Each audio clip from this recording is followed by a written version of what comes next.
très important, cette deuxième partie, parce qu'on ne regarde plus un bien uniquement sur l'emplacement, les mètres carrés. On prend vraiment en considération aujourd'hui le chauffage, les fenêtres, tout ce qui est performance énergétique. On passe même de lettres de performance verte, A et B, à là, on va dire, la décote rouge, F et G, avec des biens qui progressivement vont sortir du marché de la location. En tout cas, c'est prévu par la loi.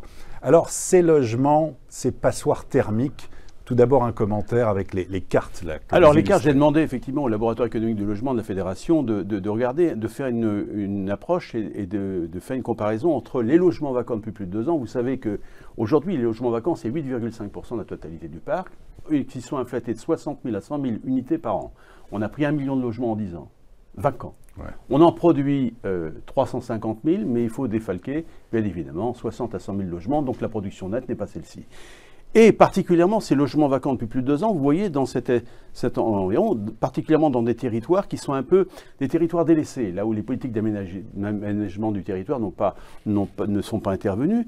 Et on a fait une comparaison avec la carte des F et G. On se rend compte que ces F et G, à l'exception des zones de montagne, hein, qui eux, bien évidemment, ne sont pas vacants, hein, on a bien évidemment la même chose, que ce soit en Bretagne, que ce soit dans le centre de la France. On a la diagonale du vide qui s'exprime, à savoir que des logements vacants et qui sont F et G et de surcroît. Ça pose une vraie question. Ça pose une question de la réhabilitation de ces logements F et G. S'ils ne l'étaient pas auparavant, s'ils étaient vacants, c'est qu'ils étaient dans un mauvais état d'entretien. Les propriétaires ne peuvent pas subvenir à leur entretien, leur rénovation, et encore moins quand ils sont F et G pour les remettre sur le marché. Donc là, il y a une vraie vision de la politique publique, savoir comment on va accompagner, parce que le coût de la rénovation, s'il est identique à Paris ou dans la Creuse, le rapport du coût de la rénovation sur le prix de vente n'est pas le même. Et il faut avoir un bonus, une bonification pour venir en soutien aux propriétaires dans des territoires qui sont un peu laissés de côté, mais qui vont largement impacter leur dynamique.